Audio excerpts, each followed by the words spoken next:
Teman-teman, ini janji ini luar biasa. Pendek, cuma 2 baris doanya, dibaca 7 kali pagi, dibaca 7 kali sore. Dijamin semua cita-cita dan keinginan dunia dan akhirat dikasih.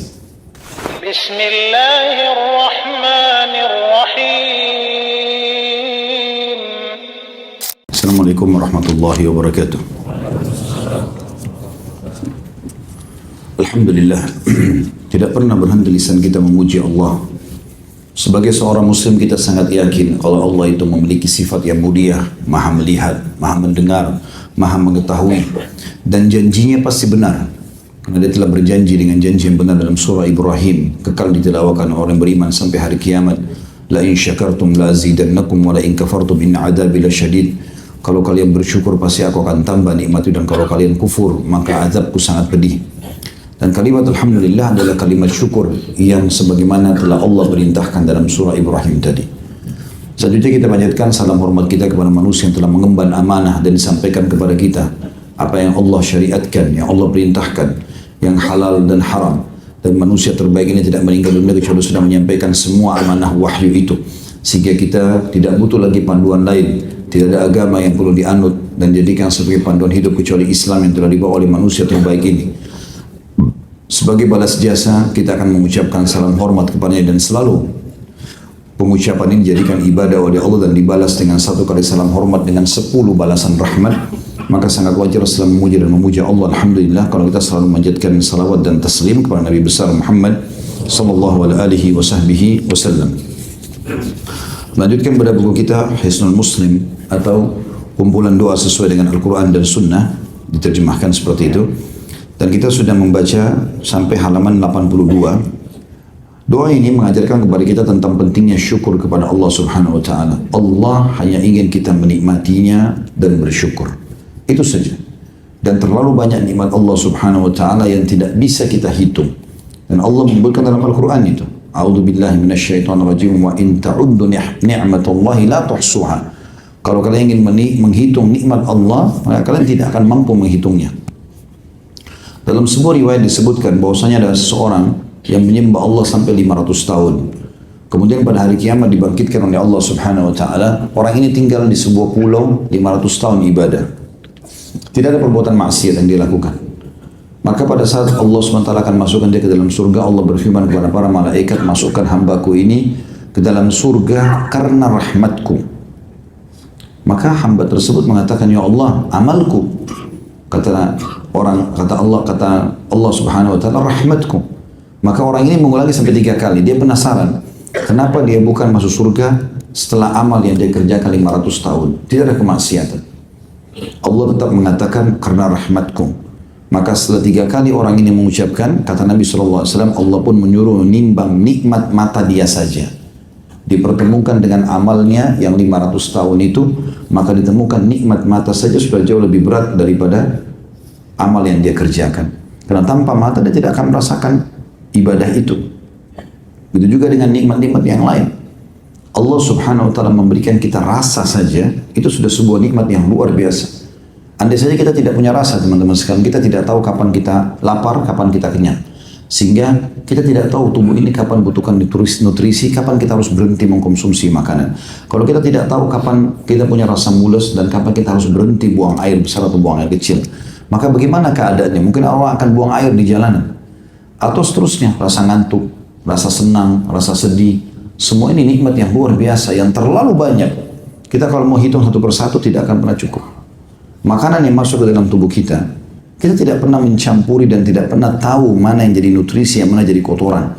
Dan saya pernah lihat sendiri sebuah cuplikan ilmiah, bagaimana digambarkan badan manusia itu. Yang Allah katakan dalam Al-Quran, wa fi anfusikum afala tubsirun. Di dalam diri kalian, tidakkah kalian lihat tanda-tanda kebesaran Tuhan itu? Maka secara ilmiah, dan ini diambil dari cuplikan orang-orang non-muslim. Dipaparkan oleh seorang ilmuwan muslim, kemudian diaturlah sebuah film dokumenter atau sebuah cuplikan dokumenter yang memang itu sangat ilmiah. Digambarkan bagaimana dalam tubuh manusia ini, kalau digambarkan dia sebagai sebuah perusahaan atau sebuah building, dia adalah building yang sangat besar dan memiliki lift yang sangat banyak. Karena begitu makanan dan minuman masuk, maka akan ada secara sistem yang sangat raksasa, penyaringan daripada makanan itu, mana yang harus jadi kandungan darah, mana yang harus menarik ke sumsum tulang, mana yang harus ini, mana yang harus itu, dan itu dibawa oleh lift-liftnya masing-masing ke kotak-kotaknya. Dan yang uniknya, tidak pernah ada kesalahan dalam pembagian tersebut. Andai saja misalnya bagian tubuh menggunakan zat tertentu, zat besi misalnya, lalu dia lari kepada anggota tubuh lain yang tidak membutuhkan itu, maka rusaklah semua komponen ini.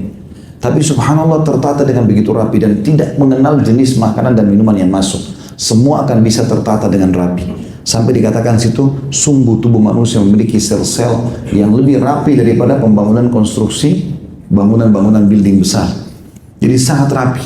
Di mana pembagiannya, di mana letaknya, dan seterusnya, mana yang harus dibuang. Dan itu semua proses alami. Prosesnya semua itu alami. Ini sebuah nikmat yang tidak bisa dihitung. Ada nikmat teman-teman yang mungkin kita bisa rasakan karena dia jarang datang. Seperti misalnya pada saat kita lapar, kita berapa jam nggak lapar. Begitu kita lapar lalu kita makan, kita rasakan nikmatnya makanan tersebut. Lalu kita lagi capek, kita rasakan juga nikmatnya tidur itu misalnya. Tapi ada nikmat karena terlalu banyaknya Allah kasih sampai kita tidak rasakan lagi. Seperti misalnya oksigen yang kita hirup. Setiap saat kita duduk di sini selalu kita hirup keluar, hidup keluar. Ini kalau kita tahu sendiri kalau kita tutup hidung kita dalam hitungan beberapa menit meninggal dunia, mati. Ini sebuah nikmat yang tidak terhitung. Cahaya yang ditangkap oleh mata, suara yang ditangkap oleh kuping, gitu ya. Hidung kita bisa membedakan bau busuk, bau wangi dalam seketika. Terlalu banyak nikmat Allah yang luar biasa. Makanya kesimpulan sederhana doa ini adalah, ya Allah, nikmat apapun yang sampai padaku pada pagi ini, semua dari kamu. Dan aku bersyukur kepadamu. Kalimat sederhana. Allah yang ajarkan kepada kita. Artinya kalau kau mau hitung susah. Kalau Allah suruh kita mensyukuri per itemnya, maka kita kerepotan. Tidak ada waktu lagi untuk beraktivitas yang lain. Karena kita harus terus bersyukuri itu. Tapi Allah merangkumkan dalam satu poin ini. Ini mirip dengan waktu kita jelaskan keutamaan sholat duha. Dalam tubuh manusia ada 360 sendi. Setiap hari dia harus sedekah supaya sendi-sendinya bisa utuh. Dan 2 rakaat sholat duha menutupi sedekah itu. Allah mudahkan buat kita. Gitu ya. Mirip dengan ini. 2 rakaat tidak sampai 5 menit. Kita bisa mendapatkan sendi kita aman, dijamin. Begitu juga dengan doa ini. Dan doa ini sangat mulia. Nikmat apapun ya Allah. Seakan-akan kita mengatakan saya tidak bisa sebutkan lagi nikmat itu. Mau besar, mau kecil, aku ketahui, aku tidak ketahui, aku sadari, aku tidak sadari. Semuanya aku bersyukur kepadamu. Supaya terus Allah tambah nikmat itu.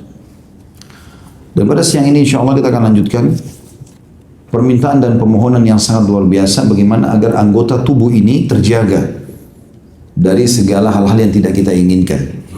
Doanya diriwayatkan Abu Dawud, Ahmad dan juga An-Nasai.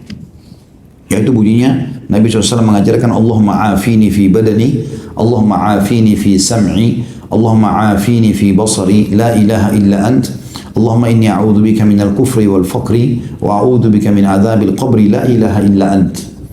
Ya Allah, berilah aku keafiatan, atau makna terjemahnya keselamatan dari penyakit, dosa dan juga azab pada tubuhku. Ya Allah, berikanlah kearifan atau keafian, berikanlah aku keafian pada pendengaranku supaya tidak tuli. Ya Allah, berikanlah keafian pada penglihatanku supaya enggak buta. Tidak ada Tuhan yang berhak disembah kecuali Engkau. Ya Allah, sesungguhnya aku berlindung kepadamu dari kekufuran dan kefakiran, dan aku berlindung kepadamu dari siksa kubur. Tidak ada Tuhan yang berhak disembah kecuali Engkau. Ini kata ulama rangkuman kebutuhan dasar seorang manusia atau sosok manusia di muka bumi ini. Potongan pertama, ya Allah, berikanlah keselamatan dari segala macam penyakit yang disebabkan karena dosa yang akan mendatangkan azab. Itu makna daripada terjemahan di sini. Kalau teman-teman yang pegang buku ditulis dalam kurung keselamatan dari penyakit, dosa dan azab. Maknanya sebenarnya adalah, ya Allah, berikan aku keselamatan di tubuhku ini dari segala macam jenis penyakit. Baik itu menularkah, tidak menularkah, beratkah atau ringan, pokoknya semua penyakit yang disebabkan karena dosa otomatis akan mendatangkan azab. Kita minta itu. Semua jasad kita tidak akan mengalami cacat, tidak akan mengalami lecet, tidak akan mengalami sakit, tidak akan mengalami apa-apa. Setiap pagi dan sore diminta itu pada Allah SWT. Kata ulama, orang kalau baca ini pagi hari, Allah jaga badannya sampai sore hari. Dia kalau baca sore hari, Allah jaga sampai pagi hari. Dan memang teman-teman sekalian, yang menjadi penyebab faktor utama kebahagiaan kita, keselamatan jasad kita, keselamatan anggota tubuh kita ini, sebenarnya selamatkan diri dari dosa. Allah SWT akan selamatkan semua itu. Saya pernah ceritakan, kalau saya ingat saya, Allahu alam, tapi kalau belum pun saya sampaikan sekarang. Kalau sudah, maka ini kita review saja. Ada seorang syekh di Saudi, itu orangnya sangat santun, orangnya kalau dilihat itu sangat bersahaja, dan orangnya kelihatan lembut gitu ya, kayak orang yang sangat tidak masuk akal lah kalau dia itu punya power, kekuatan body yang luar biasa gitu. Satu waktu dia pergi sama murid-muridnya, tidak kurang dari 30 orang naik kapal di lautan untuk bertadabbur ya, alam semesta. Tiba-tiba kapalnya entah gimana mau tenggelam, kemudian mereka harus selamatkan diri. Nah, anak murid-muridnya tidak ada yang bisa berenang. Dia pun akhirnya syekh ini membuat mereka kaget, membuka baju jubahnya, umurnya sudah hampir 80 tahun, sekitar 78 tahun. Kemudian dia turun berenang menyelamatkan satu persatu muridnya. Kemudian setelah itu pun dia juga menurunkan beberapa benda-benda yang dibutuhkan supaya bisa diselamatkan karena kapal akan tenggelam. Begitu dia selamat ke sebuah pulau terdampar, maka murid-muridnya pada tanya, bagaimana bisa terjadi ini? Kami selama ini melihat Anda orang yang sangat bersahaja, sepertinya tidak ada power in dalam tubuh Anda, ini seperti tidak ada. Kok bisa ini terjadi? Maka bahasa dia, jawabannya sekaligus nasihat. Dia mengatakan, ketahuilah wahai murid-muridku, aku tidak pernah menggunakan jasadku ini. Sekian puluh tahun Allah hidupkan aku dalam kemaksiatan. Maka Allah pun berikan keselamatan di situ. Saya saksikan depan mata sendiri teman-teman sekalian di Saudi. Kalau teman-teman lagi umroh juga begitu. Coba duduk di Masjid Nabawi, Masjid Haram Mekah. Lihat majelis-majelis ulama yang ada di sana. Kalau kita dengar pakai mikrofon suaranya di subuh hari, habis subuh biasanya, atau habis maghrib, suaranya lantang sekali. Seperti masih anak-anak muda kalau ngomong. Kalau kita mendekat, sudah putih jenggotnya semua. Ada yang pakai kursi roda. Subhanallah, Allah jaga penglihatannya bagus, pendengarannya bagus, suaranya masih lantang, masih bisa jalan kuat. Gitu. Saya tahu beberapa ulama-ulama kita yang saya kenal ya, yang di Saudi, ada yang buta matanya, tapi masya Allah aktivitasnya luar biasa. Ada seorang guru kami di Madinah, namanya Dr. Saleh Suhaimi, semoga Allah jaga beliau. Umurnya kalau tidak salah sekarang sudah 68 tahun. Beliau itu memiliki 4 orang istri, keturunannya cukup banyak, matanya buta, hafal 30 juz Al-Quran, hampir semua matan-matan buku dihafal. Kalau datang ke Indonesia pun ngisi materi untuk para dai-dai gitu. Itu saya kenal pribadi beliau sendiri. Kalau lagi safar, kadang-kadang sama saya datang, kalau safar ataupun lagi datang ke Indonesia saya temani. Saya betul-betul tidak bisa menangkap kalau ada orang buta seperti itu. Jadi orang yang buta yang sangat luar biasa, jalan, sampai kalau masuk hotel di Jakarta, dia sama saya, Khalid, saya mau hotel bintang 5. Saya sempat bertanya, Syekh bisa bedain nggak antara bintang 5 sama bintang 4, bintang 3? Matanya buta gitu. Tapi saya bertanya dalam diri saya sendiri. Saya bawa dia ke bintang 5 di Jakarta, saya bayarin. Setelah saya bayarin, dia bilang, Khalid, saya mau lihat ranjangnya. Saya mau pegang ranjangnya. Beliau pegang, ditekan sama dia, ya ini ranjangnya bagus. Masukkan saya di kamar mandinya. Padahal beliau buta. Subhanallah, beliau meraba, ini bagus, ini bintang 5. Padahal saya tidak. Ini bisa saja, maksudnya kalau kita mau jadikan ini bintang 3, tahu dari mana? Tapi kuasa Allah, Allah SWT berikan firasat orang mukmin. Orang kalau mendekatkan diri kepada Allah SWT, Allah berikan keselamatan. Jasadnya sehat. Ya. Kalau ngomong subhanallah, apa saja kita, kalau ngomong masalah agama masuk, ngomong masalah syair-syair Arab masuk, ngomong masalah umum pun banyak pengalaman yang diketahui. Padahal orang yang butuh subhanallah. Allah SWT berikan itu. Ya. Allah berikan itu. Maka intinya sebenarnya adalah bagaimana hubungan kita kepada Allah SWT. Kalau teman-teman hadapi masalah apapun di muka bumi ini, yang paling pertama wudhu, sholat 2 rakaat, bertobat sama Allah. Selesai urusan itu kok sebenarnya. Cuma banyak kita tidak, kita sibuk nyari permasalahannya dengan manusia-manusia. Kita nggak sibuk kepada Allah SWT. Allah kadang-kadang datangkan kepada kita cobaan di muka bumi untuk kita kembali kepadanya. Dan itu caranya Allah menarik kita. Bukan cuma itu, bahkan kalau kita berdoa dengan doa kepada Allah dengan sangat indah pun, Allah menerlambatkan jawabannya itu supaya kita tetap dalam doa itu. Jadi cobaan-cobaan pun datang itu sebenarnya banyak sekali manfaatnya. Di sini kita minta kepada Sang Pencipta untuk menjaga fisik kita supaya jangan sampai mengalami penyakit. Kemudian potongan kedua kita minta dari seluruh tubuh ini, kata ulama adalah 2 anggota tubuh ini yang sangat vital. Artinya kalau dia tidak ada, maka dianggap walaupun tubuhnya utuh, gagah ataupun cantik, tidak ada gunanya. Artinya bukan tidak ada gunanya, tapi dia sudah seperti kehilangan 50% atau lebih daripada fungsi tubuhnya, yaitu penglihatan dan pendengaran. Tapi kapan seseorang itu cacat kaki, cacat tangan, ya mungkin fisiknya kurang, tapi masih bisa melihat dan mendengar, itu berarti sudah lebih dari 50% anggota tubuhnya berfungsi. Ya, makanya subhanallah orang buta, orang tuli ini luar biasa gitu. Ya, sebuah cobaan yang datang kepada dia. Maka kata Nabi SAW, siapa yang aku, ya, kata Allah SWT dalam hadis qudsi, siapa yang aku angkat kedua matanya, kedua kesenangannya, karena mata ini bisa lihat apa saja gitu kan. Kemudian dia bersabar, kecuali aku akan balas baginya surga. Karena mata ini sebuah kenikmatan yang luar biasa. Makanya di sini setelah diminta badan secara umum diselamatkan dari penyakit, lalu secara khusus dua anggota tubuh ini, yaitu perkataannya Allah ma'afini fi sam'i. Ya Allah, berikanlah aku keselamatan di pendengaranku, supaya pendengaran ini sampai menjelang meninggal tetap bisa kita dengar. Itu sebuah nikmat yang luar biasa, tidak bisa dipungkiri. Bisanya Bapak Ibu sekarang dengarkan suara saya pun ini sebuah nikmat. Bagaimana kalau orang ngomong, kita nggak tahu apa yang dia ucapkan. Walaupun sekarang ada ilmu untuk memberikan isyarat dengan tangan dan seterusnya, tapi itu beda dengan orang mendengarkan secara langsung. Kita bisa bedain ini suara merdu. Kalau orang pun misalnya melantunkan sesuatu Al-Quran atau apa saja dengan suara merdu, tidak bisa digambarkan dengan isyarat tangan. Ini hanya memberikan maknanya saja. Tapi dia tidak bisa dengarkan kemerduan itu. Dan salah satu nikmat yang besar di surga nanti adalah ahli surga akan mendengarkan lantunan yang indah dari para bidadari dengan kalimat-kalimat yang sangat indah yang belum pernah mereka dengarkan keindahan seperti itu sebelumnya.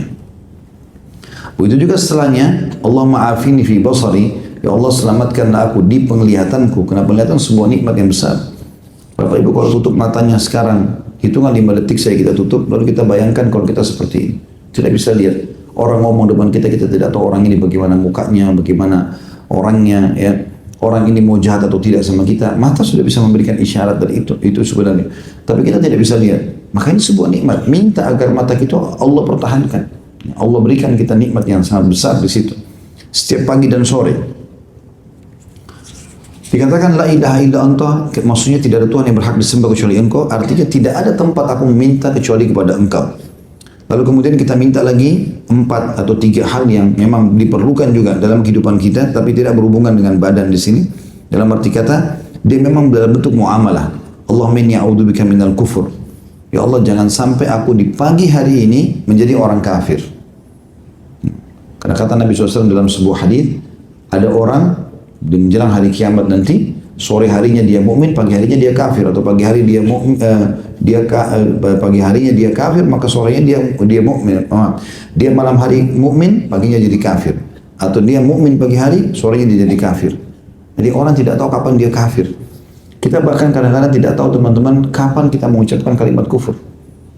Kalau tidak salah mungkin Ibnu Taimiyah rahimahullah sering memperbaharui syahadat, mengatakan syahadu la ilaha illallah wa syahadu anna Muhammadar Rasulullah. Waktu ditanya murid-murid kenapa Anda lakukan, dia bilang saya tidak tahu kapan terlintas detik-detik hidup saya kekufuran sehingga akhirnya saya keluar dari Islam dan meninggal bukan dalam keadaan muslim. Makanya kita ada pada saat tahiyat ada syahadat, pada saat azan ada syahadat. Bahkan kita dianjurkan mengulangi itu kan, mengikuti muadzin, memperbaharui itu. Karena kita tidak tahu kapan kita kufur. Ya, sudah tahu belum teman-teman sekalian, memungkiri risalah Nabi Muhammad SAW adalah kufur. Mencaci maki dan apalagi mengkafirkan para sahabat Nabi juga kufur. Kita memungkiri atau ragu saja dengan ayat-ayat Al-Quran bisa kufur. Banyak sekali bisa membawa kita pada kekufuran. Bahkan Ibnu Qayyim rahimahullah menyusun tidak kurang dari 10 poin penyebab keluarnya orang dari Islam. Ya. Maka ini kadang-kadang kita tidak sadar. Maka kita berlindung kepada Allah jangan sampai kita terjerumus dalam kekufuran itu.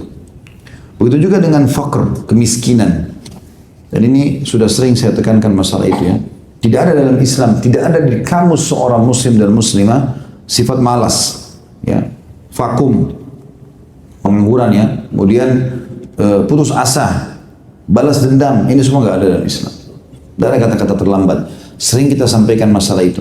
Dan bagaimana hadis Nabi SAW kalau di tangan seseorang kadang-kadang ada bibit tanaman dan dia tahu besok akan kiamat tetap dia tancapkan. Selalu ada motivasi untuk menjadi orang sukses dan kita dilarang untuk menjadi orang fakir. Kecuali memang Allah Subhanahu Wa Taala mencoba hamba tersebut, tapi umumnya Allah Subhanahu Wa Taala akan memberikan sesuai dengan permintaan kita. Makanya Sa'ad ibn Ubadah radhiyallahu anhu, sahabat Nabi yang mulia ini, beliau bahkan menjadikan itu sebagai doanya, doa secara khusus, ya Allah muliakanlah aku dengan harta yang melimpah, ya, yang aku akan limpahkan semua itu di jalanmu. Maka Allah SWT buat kebun kurmanya sepanjang tahun berbuah. Selalu bersedekah tiap hari. Dan Allah muliakan dia dengan itu. Terkenal Sa'ad bin Ubadah dengan anaknya Qais. Setiap hari ayah sama anak ini cuma tahu berlumba-lumba untuk menyedekahkan hartanya. Jadi memang Islam mengajarkan masalah itu. Bahkan Utsman bin Affan pada saat membiayai perang Tabuk, sudah membiayai sekitar 1000 ekor unta, 990 ekor kuda, 10 ekor unta, berarti 1000 ekor semuanya, membeli sumur rumat atau sumur pemanah. Benar Nabi SAW mengatakan apa? Tidak ada lagi yang menghalangi Utsman setelah apa yang dikerjakan hari ini untuk masuk ke dalam surga. Dia beli surga dengan hartanya. Ya kan? Allah menyuruh kita untuk itu. Kalau hari ini kita masih belum punya pendapatan, kita kalau berusaha, berikhtiar, bergerak, bertawakal kepada Allah SWT, Allah akan kasih. Akan ada perubahan antara orang yang berusaha dengan orang yang tidak berusaha. Maka kita minta perlindungan dari faqr. Dan ini juga ada doa Nabi SAW. Beliau mengatakan, Allahumma inni a'udzubika minal kufri wal faqr. Dalam doa yang lain ya. Juga dalam hadis yang lain kata Nabi SAW, berlindunglah kalian dari kufur, faqr dan killah. Killah itu kekurangan. Ya. Makanya kita berlindung dari kefakiran pada hari itu supaya tidak terjadi bangkrut, tidak terjadi kemiskinan. Dan terakhir wa'udzubika min adzabil qabri. Ini sudah kita jelaskan, dan aku berlindung kepadamu dari siksa kubur. Dan la ilaha illa ant, ini ditutup dengan kalimat ini karena memang maksudnya adalah tidak ada Tuhan lagi tempat kami berlindung ya Allah, dan minta itu kecuali Engkau. Doa selanjutnya ini dibaca 7 kali. Hasbiyallahu la ilaha illa huwa alaihi tawakkaltu wa huwa rabbul arsyil azim. Cukuplah Allah sebagai penolong bagiku, tidak ada Tuhan yang berhak disembah kecuali Dia, kepadanya aku bertawakal dan Dialah Rabb arsy yang besar. Dan ini disebutkan di dalam sebuah hadis, bisa dilihat footnote nomor 107 di bawah. Barang siapa yang membacanya ketika pagi dan sore hari sebanyak 7 kali, maka Allah akan mencukupkan baginya dari perkara dunia dan akhirat yang menjadi keinginan atau cita-citanya. Diriwayatkan oleh Ibnu Sunni di nomor 71 secara marfu, dan Abu Dawud juga di 4 halaman 321. Teman-teman, ini janji ini luar biasa. Pendek, cuma 2 baris doanya, dibaca 7 kali pagi, dibaca 7 kali sore. Dijamin semua cita-cita dan keinginan dunia dan akhirat dikasih. Apa yang menyulitkan kita untuk membaca ini? Hasbi Allah, maksudnya cukuplah Allah sebagai penolong bagiku. La ilaha illa huwa, tidak ada Tuhan yang berhak disembah kecuali Dia. Maksudnya tidak ada memang tempat untuk minta kecuali Dia. Alaihi tawakkaltu, kepadanya aku serahkan seluruh perkaraku. Wa huwa rabbul arsyil azim, dan Dia Tuhan pemilik singgasana yang agung. Artinya Dia pencipta, satu-satunya pencipta yang memiliki singgasana yang sangat besar di atas langit sana. Dibaca 7 kali di pagi dan sore hari, dan ini menyebabkan tadi sebagaimana sudah kita sebutkan, semuanya akan diberikan cita-cita dan angan-angannya, itu harapannya. Doa selanjutnya adalah Allahumma inni as'aluka al-afwa wal afia fi dunya wal akhirah. Allahumma inni as'aluka al-afwa wal afia fi dini wa dunyaya wa ahli wa mali. Allahumma astur awrati wa amir rawati. Allahumma ihfadni min bayni yadayya wa min khalfi wa an yamini wa an shimali wa min fawqi wa a'udzu bi'azamatika an uqtala min tahti. Ini juga doa keselamatan tentunya. Di dalam hadis riwayat Abu Dawud dan Ibnu Majah dan sahih. Ya, artinya ya Allah, sungguhnya aku memohon maaf dan keafiaan atau keselamatan dari penyakit, dosa dan azab di dunia dan di akhirat. Ya Allah, sesungguhnya aku memohon maaf dan keafiaan dalam agamaku, duniaku, keluargaku dan hartaku. Ya Allah, tutupilah auratku dan tentramkanlah rasa takutku. Ya Allah, peliharalah aku dari arah depan, belakang, kanan, kiri, serta dari atasku. Dan aku berlindung dengan keagunganmu agar aku tidak dibunuh secara khianat dari bawahku. Tentunya ada permintaan keselamatan dari seluruh penjuru. Kata ulama, tidak ada lagi setelah doa ini sesuatu yang kita butuhkan. Karena semua sisi kita minta keselamatan. Yang pertama, kita minta agar diberikan pemaafan dan keselamatan dari penyakit di jasad. Ya. Ini sudah kita jelaskan tadi masalah jasad ya. Sehingga di sini diulangi lagi doanya. Kalaupun ya Allah, maknanya aku sakit ini disebabkan karena dosa-dosaku, maka maafkanlah. Dan itu bukan cuma di dunia, tapi di akhirat juga. Jangan sampai nanti dosaku ini yang sudah engkau maafkan pun di dunia yang aku minta ini, di akhirat masih ada hukumannya.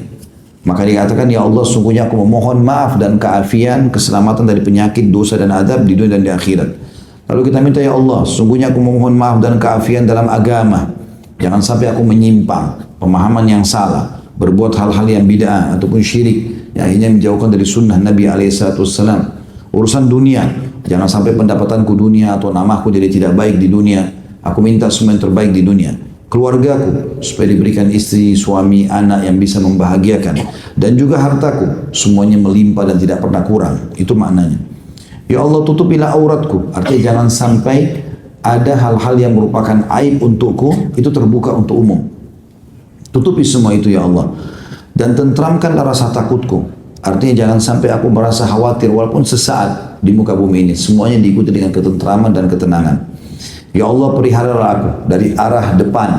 Maksudnya apapun yang membahayakan dari arah depanku selalu tertolak. Dari belakangku, aku tidak tahu. Dari kanan, dari kiri, serta dari atasku. Apapun yang bisa datang bahaya, maka ini hilangkanlah. Sebagian ulama hadis menarik ini kepada perkataan iblis. Pada saat iblis berjanji kepada Allah Azza wa Jalla pada hari kiamat, aku akan mendatangi anak Adam ini dari sisi kanannya, dari kirinya, dari depannya, dari belakangnya, dari atasnya. Maka kita seperti minta kepada Allah SWT agar syaitan jangan sampai bisa masuk dari seluruh sini, ya, sisi tubuh kita. Karena kata ulama, kalau syaitan datang dari arah depan, misalnya ada sesuatu yang haram depan mata kita, kita tolak. Syaitan tidak akan diam, dia akan coba bodoh dari arah belakang kita dengan bisikan, atau dari sisi kanan kita dari orang kanan atau orang sebelah kiri kita, gitu kan? Atau bahkan mungkin ada sesuatu yang bisa datang dari arah atas kita, kita tidak tahu. Ya, seperti apa? Mungkin ada pemandangan-pemandangan kita lagi dibawa lihat ke arah atas. Dan yang terakhir kita minta, aku berlindung kepadamu agar jangan sampai aku dibunuh secara khianat dari bawahku. Sebenarnya makna yang lebih tepat di sini adalah, bisa bermakna ini kata ulama, tapi makna yang lebih tepat adalah jangan sampai aku meninggal dalam kondisi gempa dari bawah tergoncang. Ya. Sehingga kita berlindung kepada Allah SWT apapun yang mendatangkan musibah dari tanah, dari bawah kaki, semua kita berlindung darinya. Ya. Saya melihat subhanallah ada cuplikan di YouTube pernah saya tonton tentang masalah bagaimana kalau musibah dan bala itu akan datang. Tapi saya lupa judulnya ya. Orang cuma buat cuplikan-cuplikan. Tapi saya lihat ada orang lagi jalan, nggak ada apa-apa lagi sama temannya jalan, tiba-tiba pecah tanah itu, longsor jatuh di parkiran mobil lagi pada parkir, tiba-tiba saja letak tanah itu jatuh. Ada orang lagi duduk tidak sadar, tiba-tiba ada air datang, tiba-tiba dari mana banjir kena. Tidak sempat menyelamatkan diri. Begitu gampangnya kalau Allah Subhanahu Wa Taala mau mendatangkan masalahnya. Orang tidak akan sadar, teman-teman. Jangan merasa diri pintar. Saya pernah lihat cuplikan orang Jepang karena paling banyak kena gempa di sana. Kalau saya lihat gempa ini sederhana sebabnya. Karena mereka dengan otak yang Allah berikan cerdas secara dunia, menemukan teknologi, mereka tetap masih menyembah matahari. Bahkan kaisarnya dianggap itu anak dewa matahari kan gitu.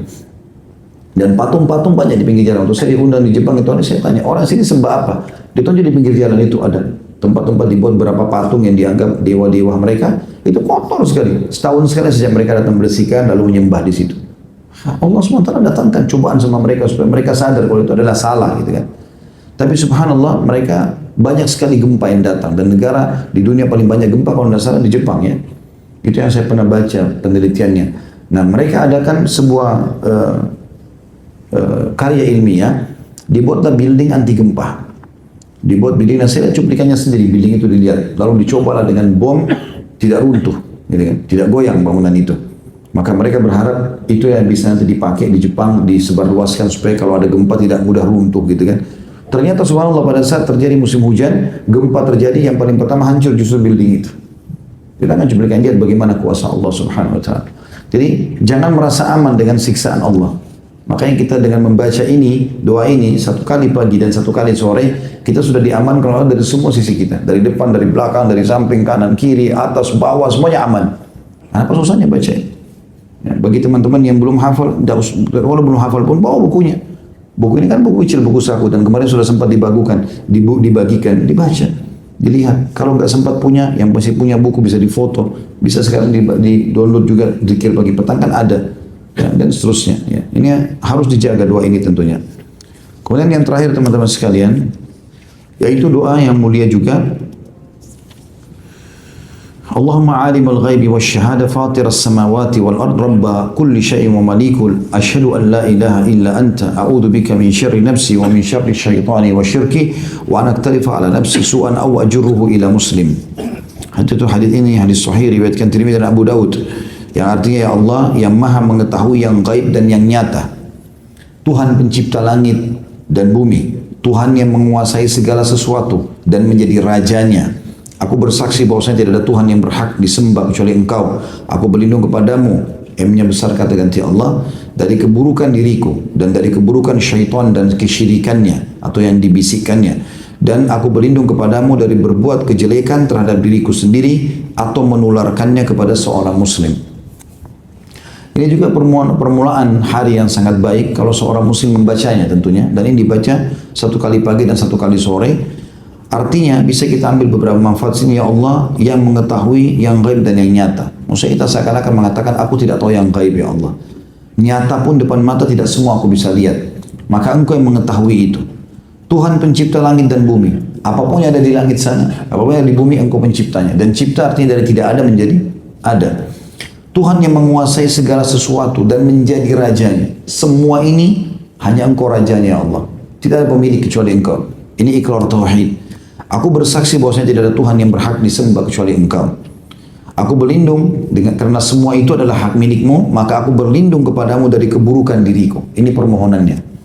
Jadi apapun yang bisa menyebabkan keburukan dari perbuatanku sendiri, aku berlindung kepadamu ya Allah. Artinya jangan sampai aku berhasil melakukannya, ataupun aku dihukum kalau aku sudah melakukannya. Itu maknanya. Dan juga dari keburukan syaitan dan kesyirikannya. Ini ada dua riwayat ya. Ada wa min syarri syaitani wa syirki. Ya Allah aku berlindung kepadamu dari syaitan dan kesyirikannya. Riwayat lain wa min syarri syaitani wa syariki. Dan aku berlindung kepadamu ya Allah dari syaitan dan sekutu-sekutunya. Ya. Dan ini saya pernah diingatkan oleh Dr. Saleh Suhaimi, hafizahullah, guru kami itu, pada saat saya baca zikir pagi petang dan kami lagi diskusi, kemudian beliau mengatakan, ada riwayat lain ya Khalid, ini ada dua riwayat, min syarri syaitanin wa syirki, ini yang saya hafal selama ini seperti di dalam buku, dan beliau mengatakan juga ada riwayatnya, min syarri syaitanin wa syariki. Di sini kita minta berlindung dari syaitan dan kesyirikannya. Apa itu syirik? Mempartnerkan Allah dengan makhluk. Dan ini perbuatan dosa yang paling dibenci oleh Allah Subhanahu wa taala, sebagaimana Allah sebutkan dalam surah An-Nisa, A'udzu billahi minasyaitonir rajim, innallaha la yaghfiru an yushraka bihi wa yaghfiru ma duna dzalika liman yasha. Allah akan mengampuni dosa-dosa selain syirik, dan Allah tidak akan mengampuni dosa syirik, dan Allah akan mengampuni dosa selain syirik yang dia inginkan. Kata ulama tafsir, maksudnya di timbangan amal hari kiamat. Kalau teman-teman datang masih bawa dosa zina, dosa riba, memang berat, tapi masih ada kemungkinan Allah maafkan. Tapi kapan dosa syirik? Pakai jimat, pergi dukun, sembelih kepada selain Allah, ini semua ya, ini akan membawa tidak akan diampuni dosa-dosanya. Dan ini perbuatan syaitan. Syaitan lebih suka seseorang berbuat syirik daripada berbuat zina, karena syirik bisa membatalkan amal. Dan syirik dibagi dua oleh para ulama, ada syirik besar, seperti contoh tadi sudah saya sebutkan, dan syirik kecil adalah riya. Ini semua dibenci oleh Allah. Cuma bedanya kalau syirik besar kayak menyembelih kuburan, menyembelih untuk kuburan, pakai jimat, pergi dukun, ini bisa mengeluarkan orang dari Islam dan bisa menghancurkan amal-amal semuanya. Dan juga yang lebih parah bisa kekal dalam api neraka kalau tidak sempat taubat sebelum meninggal. Kalau syirik kecil, riya misalnya memperindah ibadah untuk makhluk, dia tidak keluarkan orang dari Islam, amal yang hancur cuma amal yang sedang dia kerjakan dan tidak kekal dalam api neraka. Tapi tetap aja dosa besar. Makanya kita berlindung kepada Allah dari syaitan dan kesyirikannya. Karena dia selalu bisikkan itu supaya kita berbuat syirik, ya, mempartnerkan Allah dengan makhluk. Kalau riwayat yang lain tadi saya bilang min syarri syaitanin wa syariki, dan jauhkanlah aku dari syaitan dan sekutu-sekutunya, kata ulama dari jin dan juga dari manusia. Mirip dengan surah An-Nas, minal jinnati wan nas alladzi yuwaswisu fi sudurin nas, yang mengganggu dalam hati manusia, minal jinnati wan nas, dari jin dan manusia. Jadi kita berlindung pada Allah dari semua itu. Kemudian juga kita berlindung wa an aktarifa ala nafsi su'an, atau aku berbuat kejelekan terhadap diriku sendiri, maksudnya menjerumuskannya pada bahaya, au ajurruhu ila muslim, atau aku justru menjerumuskan seorang muslim pada bahaya itu. Jadi ada orang tidak berbuat kesalahan, tapi dia buat orang lain terjerumus dalam kesalahan itu. Siapapun menjadi penyebab orang berbuat kebaikan, dia akan panen pahala orang itu, dan siapa yang membuat orang lain buat dosa, maka dia pun akan panen dosanya. Allahu a'lam.